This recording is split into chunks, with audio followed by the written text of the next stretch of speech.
Le studio Biloba présente Le meilleur résumé, la littérature au creux de l'oreille.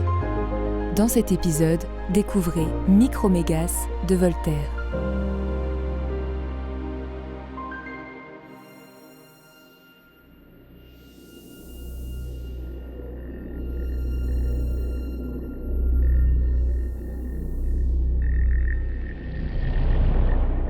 Micromégas est un jeune scientifique habitant l'une des planètes qui gravitent autour de l'étoile Sirius.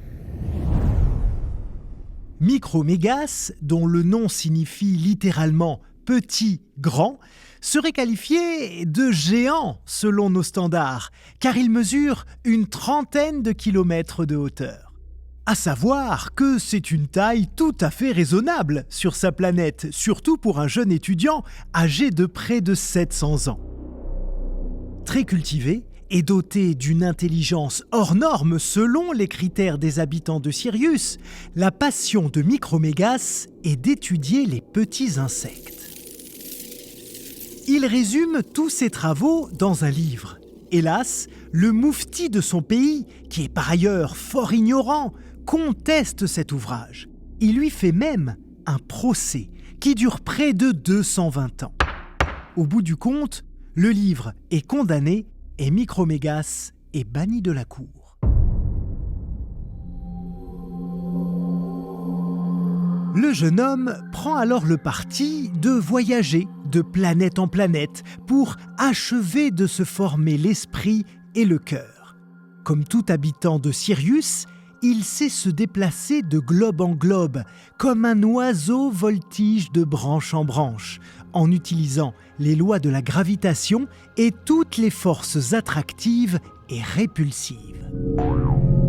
Son voyage le mène sur la planète Saturne, dont la petitesse le fait sourire. À ses yeux, les habitants sont des nains, car ils ne mesurent que 2 kilomètres de haut. Il se lie d'amitié avec l'un d'eux en particulier, le secrétaire de l'Académie de Saturne, un être doté de beaucoup d'esprit.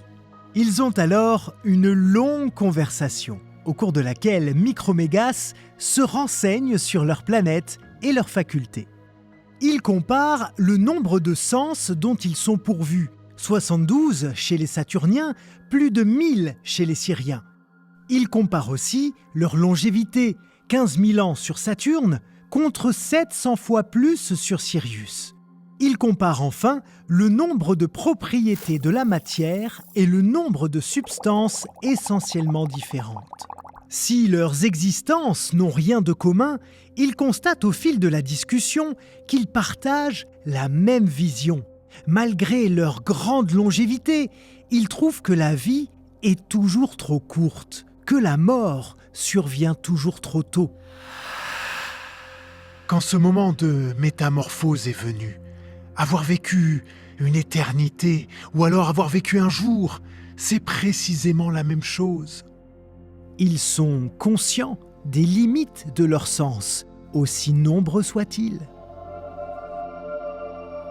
Au cours de ses précédents voyages, Micromégas a fait ce constat. Tous les êtres pensants sont différents. Et au fond, tous se ressemblent par le don de la pensée et des désirs. Mais il y a partout des gens de bon sens qui savent prendre leur parti et remercier l'auteur de la nature. Il parle là explicitement du Créateur et en réponse à tout ce que lui expose le Saturnien qui dit que « Non, tout cela est l'ouvrage de la Providence ». Après avoir discuté et raisonné pendant une révolution du Soleil, ils décident de poursuivre le voyage ensemble. Mais au moment où ils allaient quitter Saturne, la maîtresse du secrétaire de l'Académie vient lui faire une scène, lui reprochant de la délaisser après avoir passé à peine 100 ans entre ses bras. Les deux philosophes partent quand même. Ils font une première étape sur Jupiter, puis Mars. Mais ils n'y restent pas car ils la trouvent vraiment trop petite pour y dormir. C'est là qu'ils aperçoivent la Terre. Elle leur fait d'abord pitié, mais ils décident d'y débarquer pour faire une halte. Ils descendent à travers une aurore boréale dans la mer Baltique.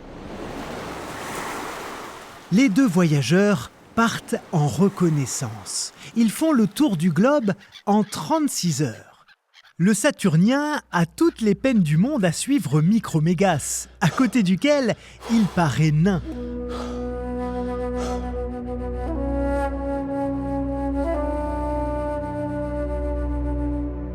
Ils n'aperçoivent aucun être vivant. Le Saturnien en conclut donc que la Terre n'est pas habitée.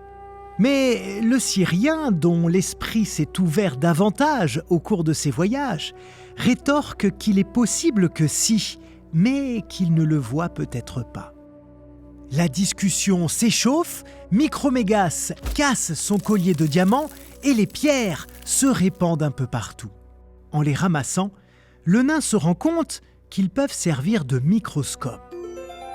Ils aperçoivent ainsi tout ce qui échappait à leur vue. Des êtres peuplent l'étendue d'eau dans laquelle ils se trouvent. Ils attrapent d'abord une baleine, puis font échouer un bateau rempli de terriens philosophes.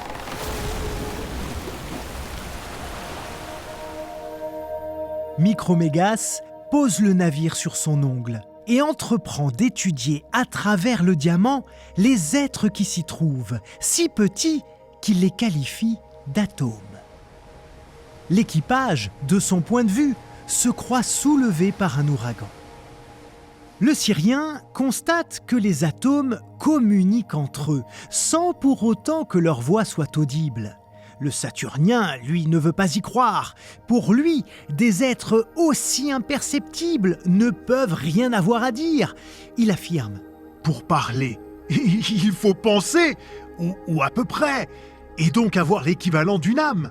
Et il lui paraît absurde d'attribuer l'équivalent d'une âme à cette espèce. Ils parviennent malgré tout à trouver un stratagème pour entendre les voix des terriens et pour leur parler sans que leur propre voix ne les rende sourds. Les deux géants se présentent alors à l'équipage de terriens, puis leur posent des questions sur leur existence. Micromégas s'émerveille de constater qu'ils sont des êtres pensants, dotés d'une intelligence. Il déclare alors : Je vois, plus que jamais, qu'il ne faut juger de rien sur sa grandeur apparente. Il demande si le vrai bonheur se trouve alors ici, sur Terre, puisque les habitants ont peu de matière et paraissent tout esprit. Ils doivent passer leur vie à aimer et à penser.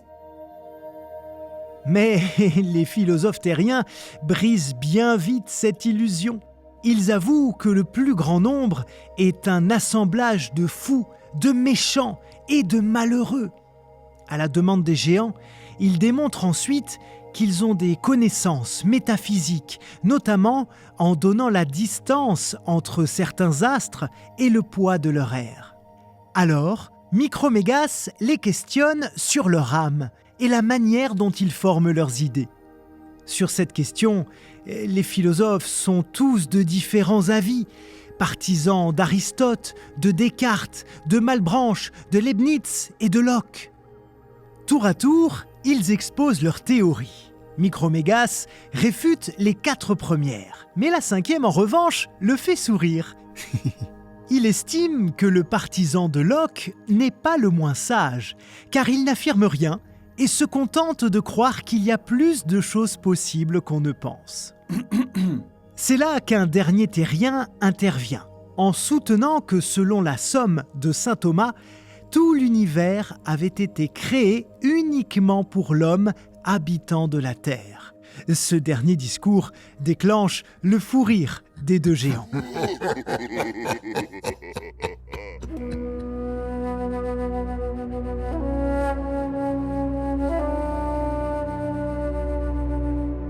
Enfin, il est temps pour eux de repartir. Mais avant leur départ, Micromégas fait rédiger un livre de philosophie, écrit spécialement à l'usage des terriens, et il leur promet qu'il contient de quoi leur faire voir le bout des choses. En réalité, ce livre est rempli de pages blanches. Micromégas est un conte philosophique écrit par Voltaire de son vrai nom François-Marie Arouet. Paru en 1752, il constitue l'un des ouvrages les plus représentatifs de l'esprit des Lumières. Les aventures de ce géant extraterrestre permettent notamment d'aborder le sujet de la relativité, de la perception des choses, des sens et des pensées que nous pouvons avoir, nous, terriens, face aux mystères de l'univers avec nos outils de connaissance, bien évidemment limités. Et comme toujours, il s'agissait dans cet épisode de vous proposer le meilleur résumé possible de cette œuvre, mais le mieux est encore de la lire par vous-même, bien entendu. Voilà, c'est la fin de ce nouvel épisode du meilleur résumé. Un immense merci de l'avoir partagé avec nous. N'hésitez pas à parler de ce podcast autour de vous, à lui laisser 5 étoiles et un bon commentaire. Merci encore pour votre fidélité et à très bientôt. Cet épisode a été coécrit par Candice de Gatine, Gabriel Massé et Loïc Landreau. Il vous a été présenté par Loïc Landreau. C'est une production du Studio Biloba. Plus de podcasts à découvrir sur studiobiloba.fr.